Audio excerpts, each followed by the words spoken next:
Good morning, good afternoon, good evening. My name is Herb and I'm an alcoholic. Welcome to our Big Book telephone Zoom conference call. Please join me in the set-aside prayer. God, please set aside everything that I think I know about myself, my brokenness, my spiritual path, and you. For an open mind and a new experience of myself, my brokenness, my spiritual path, and especially you.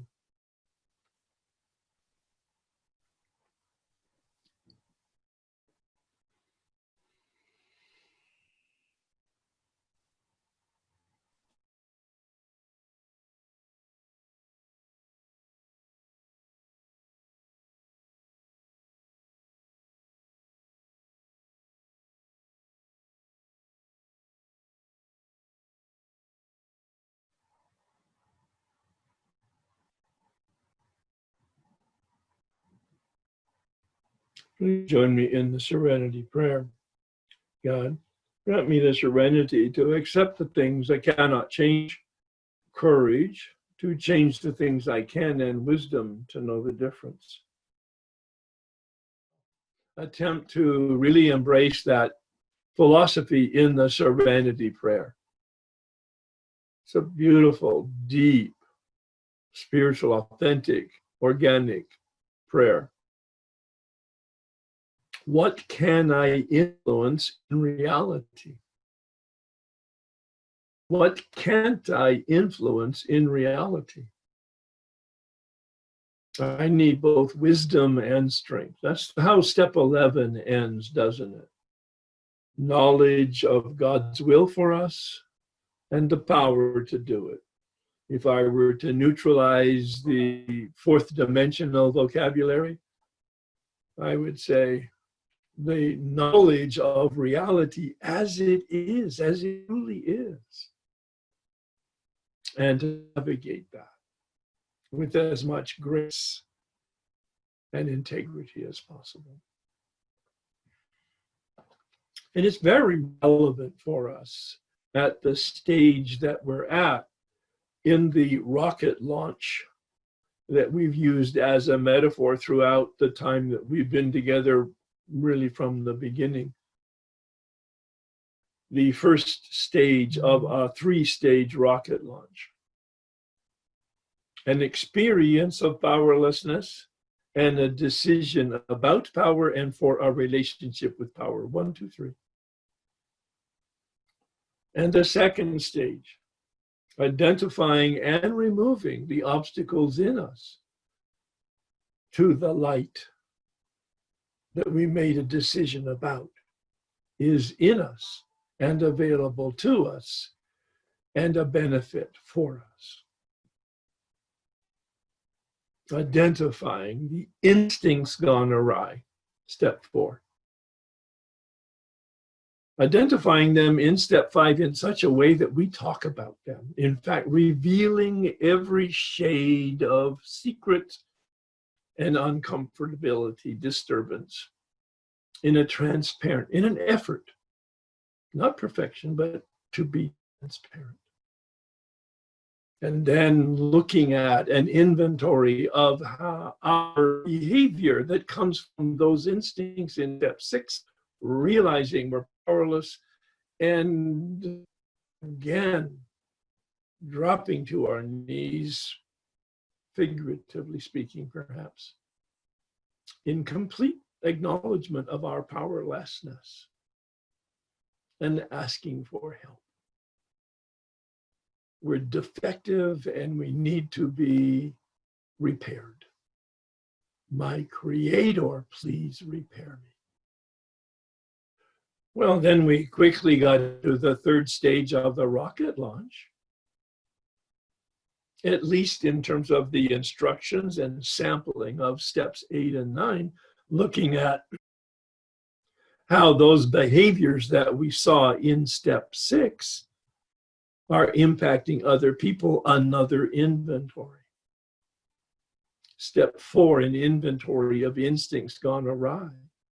Step 6, an inventory of the behavior that comes from those malfunctioning, unhealthy coping strategy mechanisms.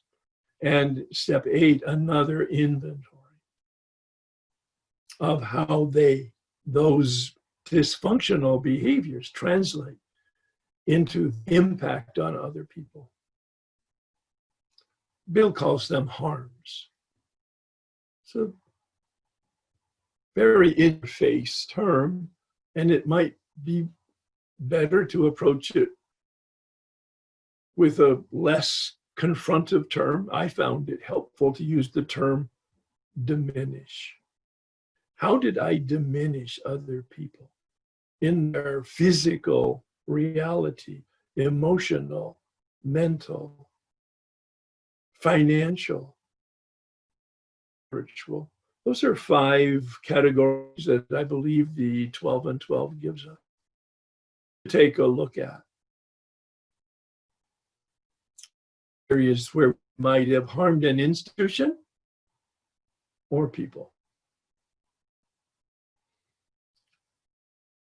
I have suggested mechanically that you use 3 cards for step 8.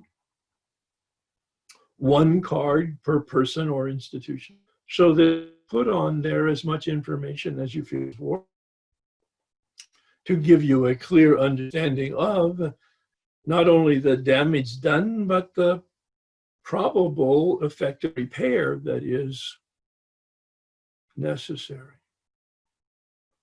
I suggested that you start with 3 pieces of information in step 8. Number 1, who did I hurt? Number 2, what was my behavior that created the harm? Number 3, what specifically is the harm? In many cases, we don't know. If the circumstance and the relationship is substantial, I have suggested that you ask them if you don't. Certainly after prayer, after conversations with sponsors and or step guides and or people like therapists or attorneys or accountants, specifically trying to determine specifically what was the impact of my behavior.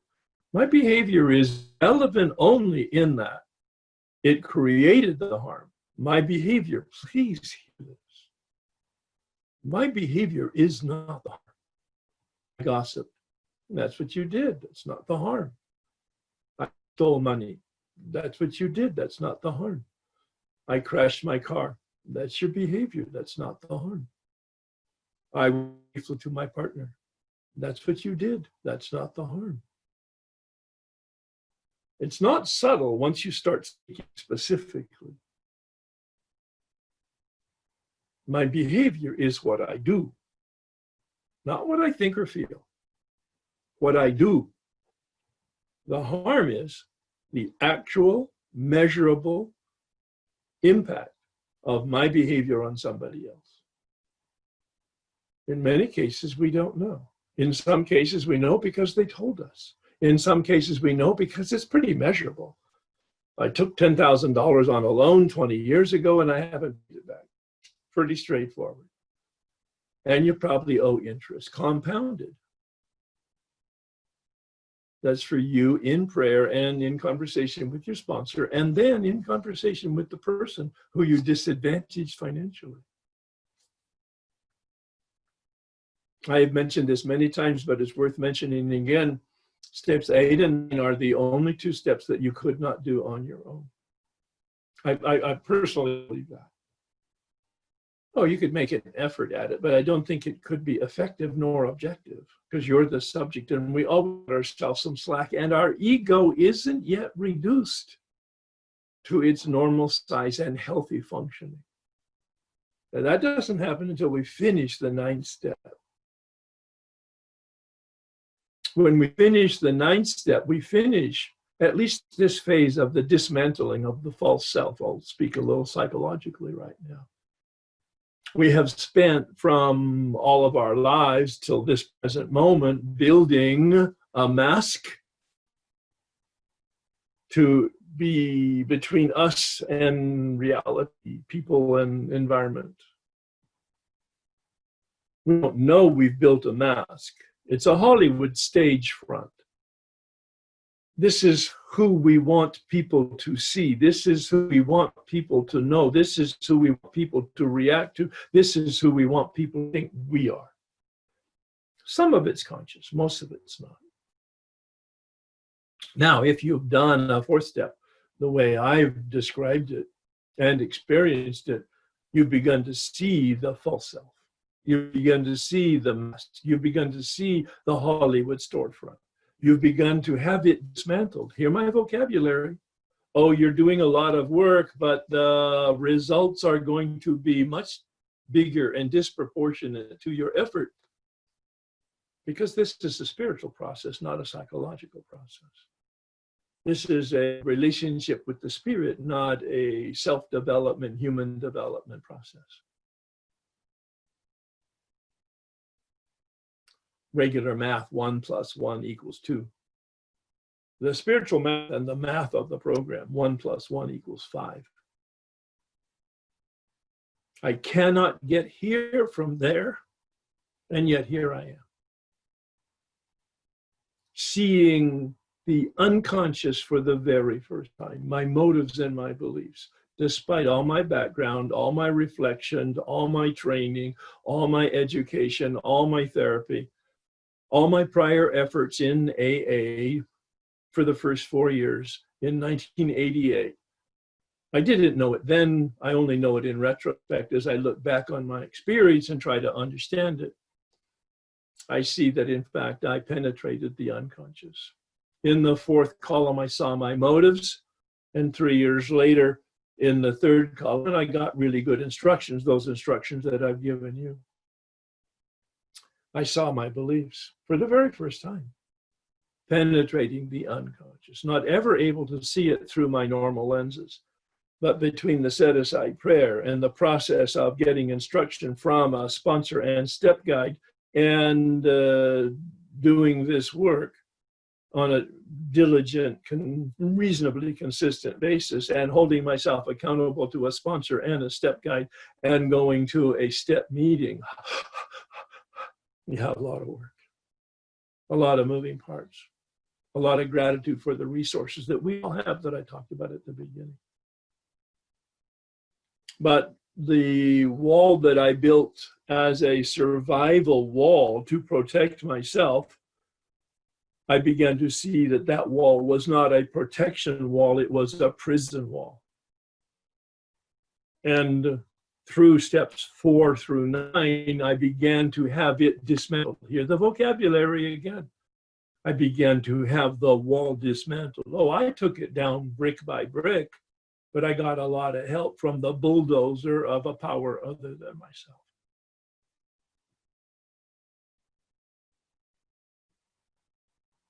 And I got specific instructions on step 9.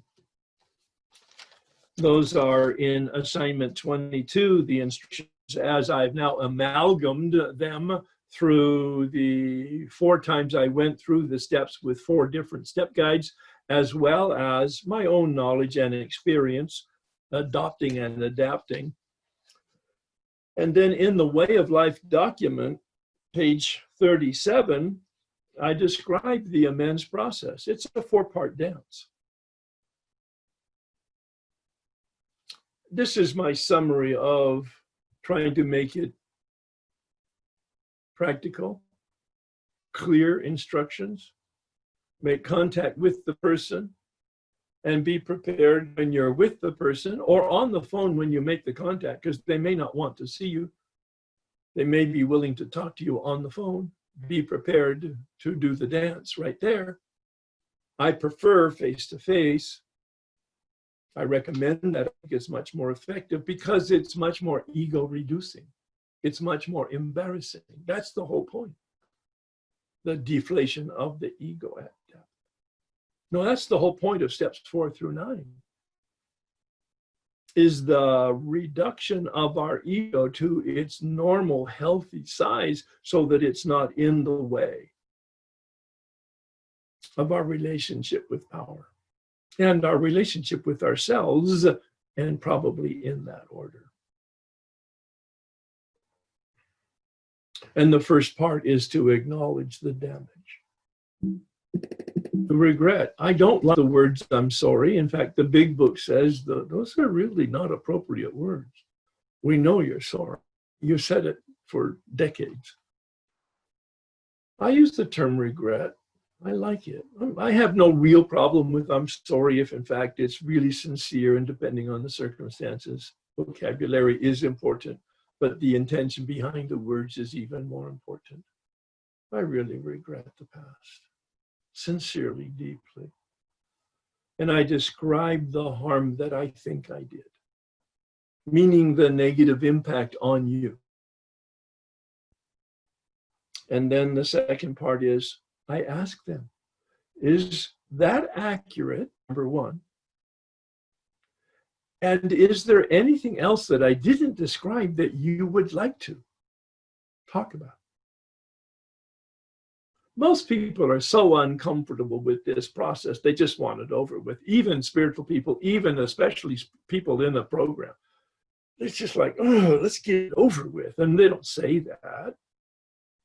They don't acknowledge that to you, perhaps. But in their heart of hearts, like, it's really uncomfortable. And you're both in agreement on that. It's really uncomfortable. So they're not really interested in much of a dialogue usually. Now, the exception was my family. My two daughters at that time were adults, over 21, and both of them in programs, one in Al-Anon, one in AA.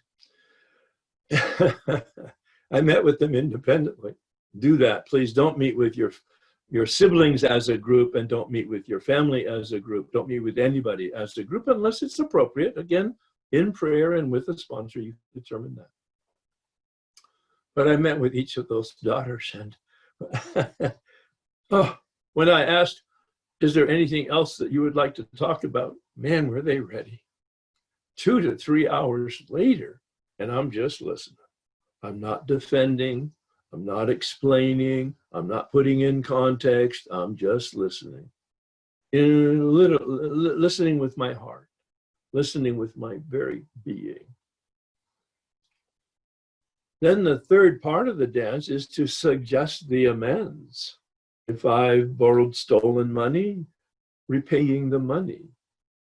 Maybe offering to do interest on it. That's get guidance from your accountant and or your sponsor. And God, certainly in prayer.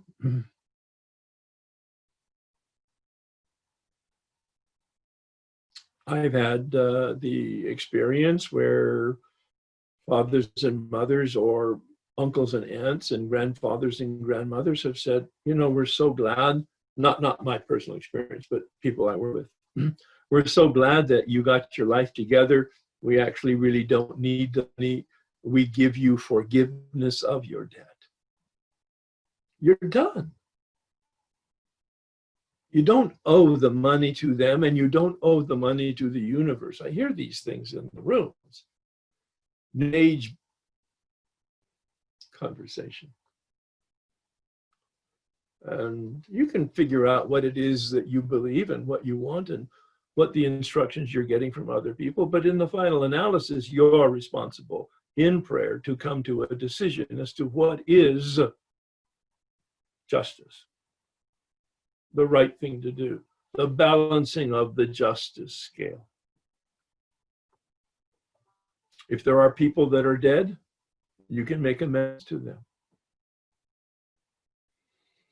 My father had been deceased 12 years, had been cremated, and his ashes spread. There was no place that he was in terms of his burial.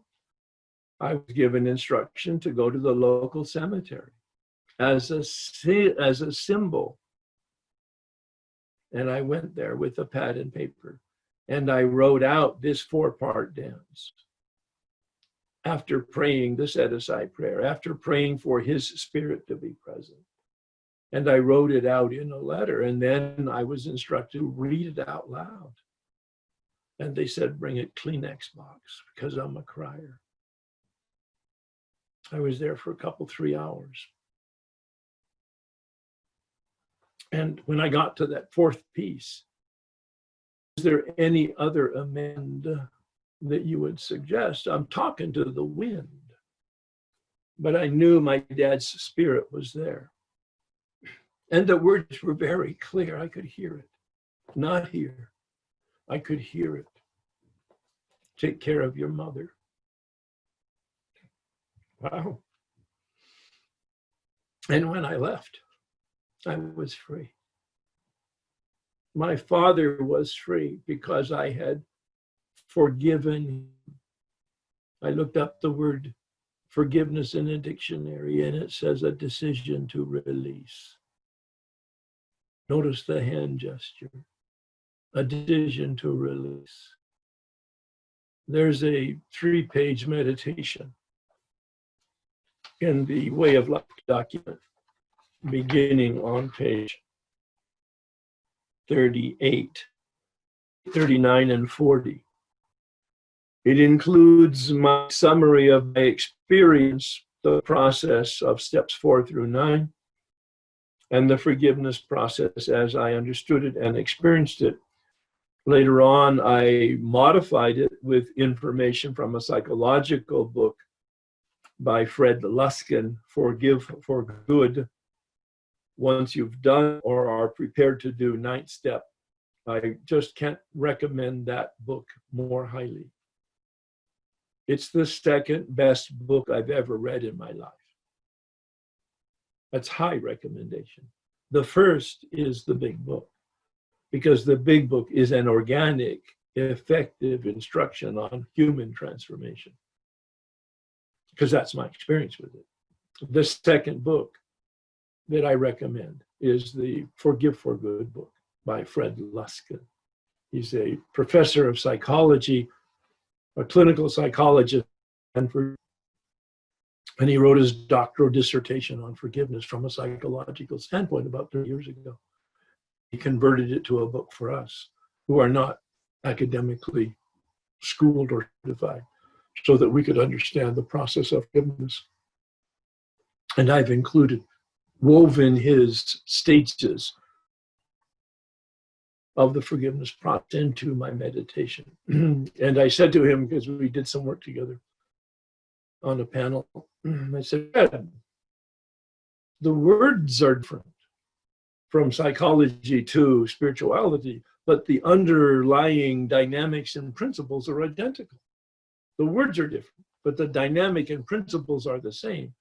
And he said, yeah, he said, but you 12-step people, you spiritual people have a real advantage. What's that? You have God.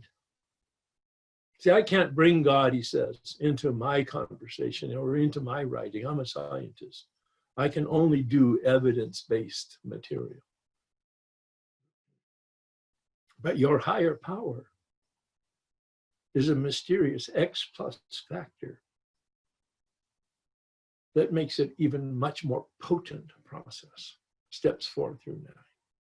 I thought that was wonderful humility on his part. More about step 9 later. I'll share some other experiences. We've looked at step 10. The big book suggests that we commence this way of living as we cleaned up the past. I didn't wait for us to get to step 9 in order to do steps 10, 11, and 12. In our very first series of workshops, we started looking at step 10, an inventory process during the day, a spot check inventory when we're disturbed.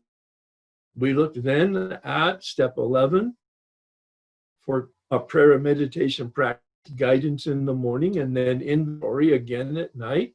If we miss something in the daytime through our step 10, we pick it up at night in our step 11. That's my understanding mechanically how these two steps interact. Build in the 12 and 12, in fact, confirms that. Step 10 and 11, inventory and prayer and meditation, are hand in glove. Hand in glove is the image he uses.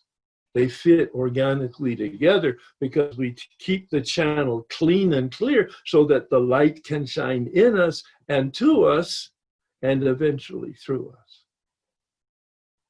And then we looked at step 12 from the standpoint of the mission of this whole journey, spiritual awakening. Why are we doing this? What is the value? What is the purpose? What is the mission? Spiritual awakening. In fact, we started with step 12 and worked our way backwards.